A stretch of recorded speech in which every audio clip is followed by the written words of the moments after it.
औज़ुबिल्लाहिमिनश्शैतानिर्रजीम बिस्मिल्लाहिर्रहमानिर्रहीम सल्लल्लाहु अलैहि मुहम्मद। अस्सलामु अलैकुम dear students, welcome to second year biology. Chapter number 19 is under our discussion. The topic that we want to discuss today is regeneration. Regeneration. Firstly, the definition of regeneration. Regeneration, re or generation, re means again, and generation means formation, production. Regeneration क्या है? The ability of an organism to regain or recover its lost or injured part of the body is called regeneration. कोई organism है, उसकी body का कोई हिस्सा loose हो जाता है, इंजर हो जाता है, उस लास्ट पार्ट को, उस इंजर्ड पार्ट को रिकवर करना, रीगेन करना, दोबारा बनाना, रीफॉर्म करना रीजनरेशन कहलाता है. The ability of an organism to regain or recover its lost or injured part of the body is called regeneration. This is definition of regeneration. Next are examples of regeneration. Examples of regeneration. Number one, sponges. Sponges are the animals which belong to phylum Porifera. Sponges जो animals हैं, इनकी body का कोई हिस्सा cut जाए तो ये दोबारा बना लेते हैं. They have great regeneration power, they have good regeneration power. अगर हम किसी स्पॉन्ज एनिमल की बॉडी को टुकड़े टुकड़े कर दें तो हर पीस से कंप्लीट स्पॉन्ज बन सकता है. So sponges are the animals which belong to phylum Porifera. They are found in water. Sponges have good regenerative capacity. If we cut the sponge into several pieces, each piece of the sponge has the ability to develop into complete sponge. अगर हम sponge के कई टुकड़े कर दें तो हर टुकड़े में ये सलाहियत मौजूद है कि वो से कंप्लीट स्पॉन्ज एनिमल बन सकता है. अगरचे रीजनरेशन प्रोसेस स्लो होता है और इसको मुकम्मल होने के लिए महीने भी लग सकते हैं, साल भी लग सकते हैं, लेकिन यह है कि हर पीस जो है वो रीजनरेट होकर कंप्लीट स्पॉन्ज बना सकता है. So this is one example of regeneration sponges. Number 2 is lobster.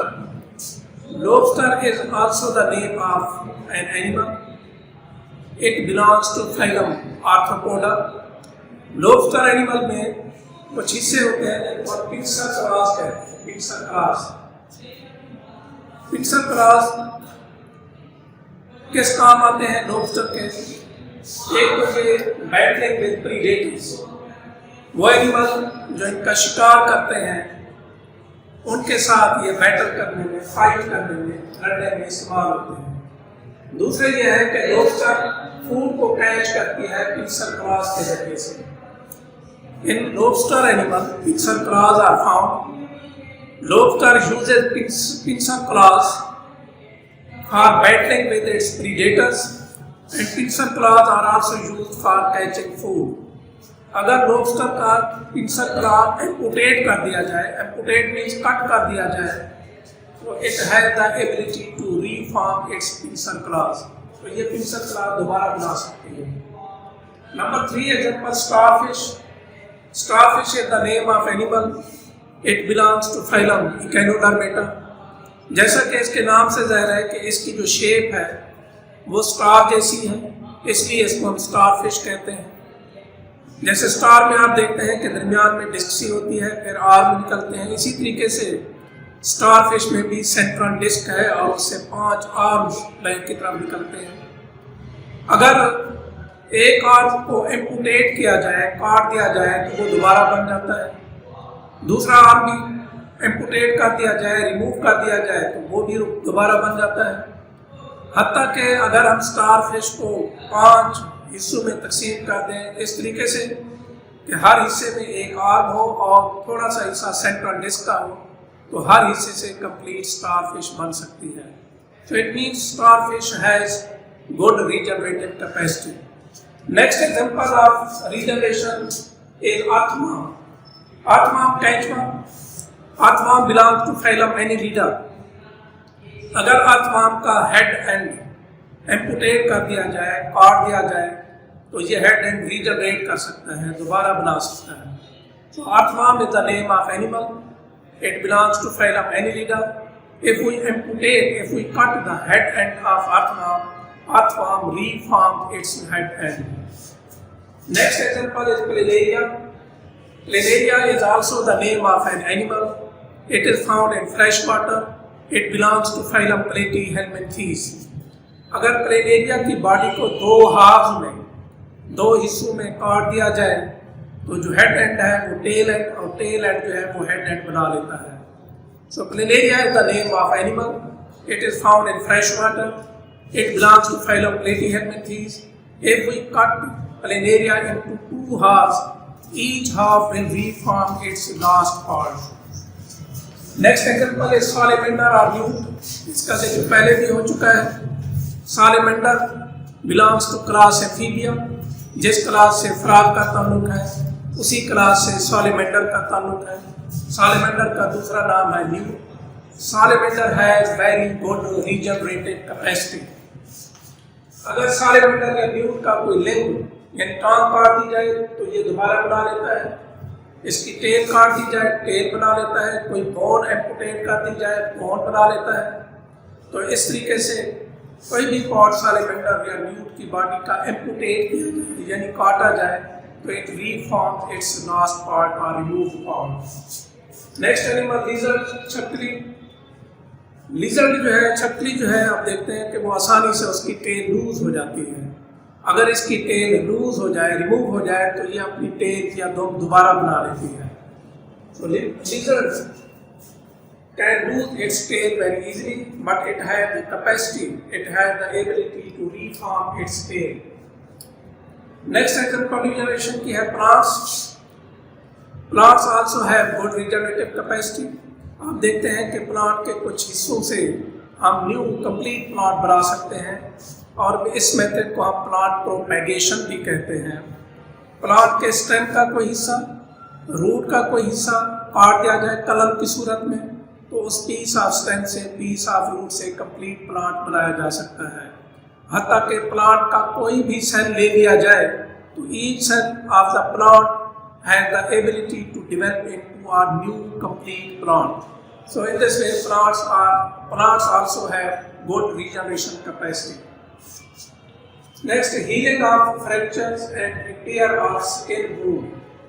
कोई फ्रैक्चर हो जाता है तो हम देखते हैं कि वो फ्रैक्चर ठीक हो जाता है. हमारी स्किन में कोई वुंड डेवलप हो जाता है तो वो भी रिपेयर हो जाता है.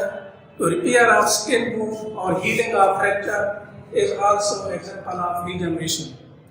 तो रीजनरेशन क्या है? The ability of an organism to regenerate, to reform और recover its last part is known as regeneration. Regeneration की जो examples हैं, number 1 sponges, number 2 lobster, number 3 starfish, number 4 earthworm, number 5 planaria, number 6 salamander or newt, number 7 lizard, number 8 plants, number 9 healing of fracture and repair of skin wound. अब सवाल ये पैदा होता है कि रीजनरेशन प्रोसेस होता कैसे है, इसका मैकेनिज्म क्या है, इसका तरीक़ेकार क्या है. देखिए, रीजनरेशन में वही प्रोसेसेस होते हैं जो डेवलपमेंट ऑफ एम्ब्रियो के दौरान होते हैं. यानी इसमें सेल होने चाहिए जो डिवाइड हो और फिर उससे नए सेल बने, और नए सेल के बनने से जो रिमूव्ड पार्ट है बॉडी का वो दोबारा बन सके. तो कुछ एनिमल्स जो है जैसे प्लेनेरिया है, दूसरे फ्लैट वर्म्स हैं जिनका ताल्लुक phylum Platyhelminthes से है. ये एनिमल्स अपनी बॉडी में ख़ास किस्म के सेल रिटेन करते हैं, बरकरार रखते हैं थ्रू आउट लाइफ अपनी बॉडी में, जिनको हम नियोब्लास्ट कहते हैं. Those cell are known as neoblast. ये जो नियोब्लास्ट हैं they are unspecialized cells, they are undifferentiated cells. अभी ये डिफरेंशिएट नहीं हुए होते, अभी इन्होंने अपने ज़िम्मे कोई स्पेशल फंक्शन परफॉर्म करना नहीं लिया होता. ऐसे सेल को नियोब्लास्ट कहते हैं. They are unspecialized cell. तो ये प्लेनेरिया और दूसरे जो फ्लैट फॉर्म एनिमल्स हैं, they retain unspecialized cells neoblast in their body throughout life. और जहाँ पे कोई बॉडी का हिस्सा रिमूव होता है, जो साइट ऑफ एम्पुटेशन है यानी कट वाली जगह है, जब वहाँ से कोई हिस्सा कटता है तो ये नियोब्लास्ट जो है ये मोबिलाइज हो जाते हैं। ये माइग्रेट करके जो साइट ऑफ एम्पुटेशन है, जहाँ पे कट लगता है, वहाँ पे चले जाते हैं। वहाँ पे जाकर ये डिवाइड करते हैं और डिवाइड करके नए सेल बनाते हैं। And those new cells give rise to the part of the body which had been amputated or which had been lost। लेकिन ये तो है फ्लैट फॉर्म एनिमल में, प्लेनेरिया में। लेकिन दूसरे जो एनिमल्स हैं जैसे सालेमेंडर है, ह्यूमन बीइंग, दूसरे एनिमल्स हैं, उनमें नियोब्लास्ट नहीं होते। तो सवाल ये पैदा होता है कि उनमें फिर रीजनरेशन कैसे होती है। इस सवाल का जवाब यह है कि बाकी एनिमल में सेल जो है they have already undergone differentiation. Differentiation means कि वो सेल स्पेशलाइज हो चुके होते हैं। Specialize mean those cells start performing special function. अब वो जो सेल्स हैं वो डिफरेंशिएट हो चुके हैं, उन्हीं डिफरेंशिएटेड सेल की डी डिफरेंशिएशन होती है, यानी डिफरेंशिएशन खत्म होती है, उनकी जो एबिलिटी थी डिवाइड होने की वो रीगेन कर लेते हैं। इसको हम कहते हैं कि उनकी डी डिफरेंशिएशन हुई है, यानी जो सेल स्पेशलाइज थे वो अनस्पेशलाइज हो गए। जो सेल डिवाइड करने की सलाहियत लूज कर चुके थे, they regain the ability to divide. इस प्रोसेस को हम डी डिफरेंशिएशन कहते हैं, डी डिफरेंशिएशन। अब जब वो सेल डिवाइड होते हैं, नए सेल बनते हैं, तो वो जो नए सेल्स हैं दे अंडरगो री डिफरेंशिएशन। री मीन्स अगेन, एक तो डिफरेंशिएशन पहले हो चुकी थी, फिर वो क्या हुआ, डी डिफरेंशिएट हुए, यानी उनमें जो सलाहियत थी डिवाइड होने की लूज कर चुके थे वो रीगेन कर ली। वो सेल स्पेशलाइज हो चुके थे, अब वो अनस्पेशलाइज हो गए, फिर वो डिवाइड होते हैं, नए सेल बनते हैं। वो जो नए सेल्स हैं वो फिर नए सिरे से क्या होते हैं, स्पेशलाइज हो जाते हैं, और फिर वो डिवाइड करने की सलाहियत लूज कर जाते हैं। इस प्रोसेस को री डिफरेंशिएशन कहते हैं। तो सालेमेंडर, न्यूट और दूसरे जो हायर एनिमल्स हैं, उनमें डी डिफरेंशिएशन और री डिफरेंशिएशन के जरिए से रीजनरेशन प्रोसेस होता है। प्लेनेरिया और दूसरे फ्लैट फॉर्म्स में खास किस्म के अनस्पेशलाइज्ड सेल्स होते हैं, जिन्हें हम नियोब्लास्ट कहते हैं। वो डिवाइड करके जो लास्ट पार्ट है बॉडी का, उसको दोबारा बनाते हैं। In the end, I have a little request to subscribe channel so that you may receive my upcoming videos without any delay. Inshallah, we meet in the next